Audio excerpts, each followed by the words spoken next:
안녕하세요. 명상의 시간입니다. 우선 구독해 주시는 분들께 감사하다는 말씀 드립니다. 신기하기도 하고 정말 힘이 되네요. 그럼 어제 시장을 보면요, 초반에 상당히 분위기가 좋다가 한방에 훅 갔죠.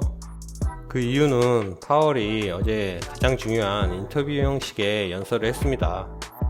잭슨홀과 다른 이야기가 거의 없었는데 중반까지 폴 볼커 이야기를 굉장히 많이 했죠. 아시겠지만 폴 볼커는 과거 오일 쇼크 때 금리를 20%까지 높였던 인물입니다. 중반까지 폴 볼커 이름을 언급할 때마다 증시가 가라앉는 모습이 나왔습니다. 인터뷰 큰 골자만 한번 확인해 볼게요. 잭슨홀 때와는 크게 다르지 않았습니다. 우리는 정책이나 정치인들과는 무관하게 두 가지 임무에만 집중하겠다. 이거는 중간 선거고 뭐고 우린 모르겠고 인플레이션만 잡겠다는 말이죠. 그리고 인플레이션이 장기적으로 예상하는 2%에 안착할 때까지 계속 금리를 올릴 것이다. 수치는 꽤 괜찮지만 만족하지는 않는다. 그리고 노동 수요가 여전히 굉장히도 강하다. 노동 공급이 지속적으로 부족하다는 게 증명이 되면 기대 인플레이션에 기여할 거고, 실업률이 높아지면 임금 상승률이 낮아지는 게 중요하다고 생각한다. 참 살다 보니 사람들이 일을 안 하길 바라게 될 줄은 몰랐네요. 그리고 막 희망적인 이야기를 꼭 하나 뽑자면, 시장과 경제에 따라서 언제든지 계획은 변경이 가능하다라는 말을 했습니다. 항상 듣던 말이었는데 이게 제일 희망적인 이야기였다니 좀 웃기죠. 그리고 마지막에 디지털 달러 그리고 암호화폐 시장에 대해서도 잠깐 이야기를 했는데, 페드는 암호화폐는 지불 시스템으로 보기 어렵지만 여러 가지가 뒷받침이 된다면 긍정적으로 볼 수도 있다는 이야기를 했습니다. 시장은 연설 중반까지 하락을 했는데, 왜냐면 폴 볼커 이야기가 나올 때마다 1포인트 올리는 거 아닌가? 그런 분위기가 생겼을 가능성이 있습니다. 근데 갈수록 잭슨홀과 다르지 않은 이야기였기에 이거 0.75 빼박이네 그러면서 상승을 했을 거라 생각합니다. 시작은 아마 0.75에서 마무리될 거란 생각이 지배적이었던 것 같습니다. 9월에요.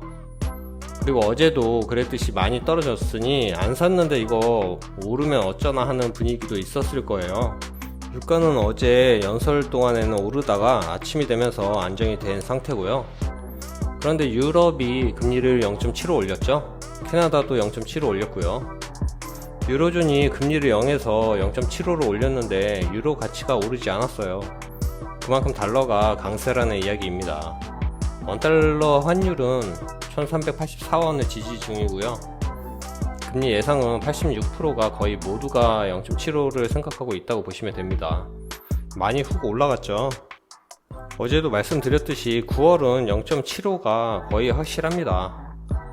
지금까지 알려진 악재의 증시 포지션은 11,500 정도라고 보시면 되죠.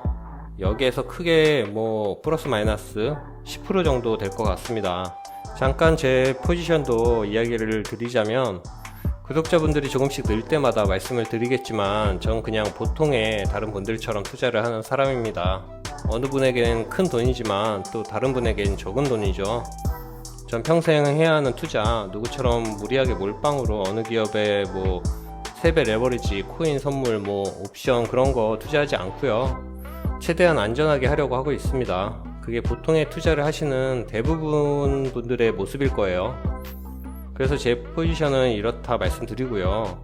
장기 투자하는데 계속 음전이라서 이거 팔고 접을까 그런 마음이 드는 분들에게 약간의 팁을 드리자면, 이게 약간 나쁜 심보이긴 한데요, 상대적 안도감이라는 게 있어요. 왜 그런 거 있잖아요. 친구나 지인이 있어요. 근데 만약에 TQ를 같이 지금 가지고 있다고 하면 쟤는 사는데 하락을 해갖고 물 타고 해서 평단이 한 40달러쯤 됐고, 난 지금 같은 하락장에서 분할로 몇 번 샀는데 평단이 30달러예요. 근데 지금 TQ가 막 떨어져서 20달러가 됐어요. 그럼 친구는 마이너스 50%고 전 마이너스 33%잖아요. 그럼 저는 쟤는 40달러에 가지고 있는데 난 양반이네 그러면서 마음의 위로가 되고 안정이 돼요. 뭔지 아시죠? 근데 이게 정말 큰 도움이 됩니다. 장기 투자하는 와중에 더는 못 버티겠고 손절하고 때려치고 싶고 그럴 때 있잖아요. 근데 그때 그 친구가 생각납니다. 아, 쟤도 있는데 좀 참아보자. 쟤보단 낫잖아. 그러면서 버티게 됩니다. 주변에 그런 사람이 없다?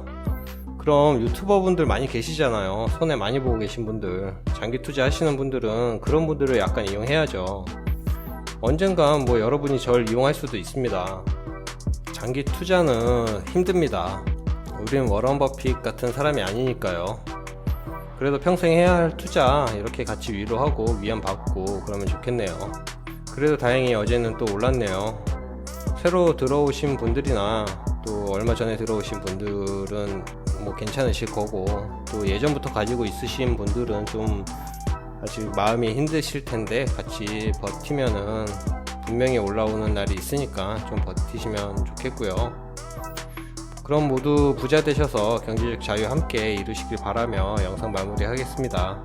구독, 좋아요 부탁드리고 추석인데 모두 안전하게 이동하시고 맛있는 거 많이 드시고 푹 쉬시는 연휴 되시길 바랍니다. 그럼 내일 만나요.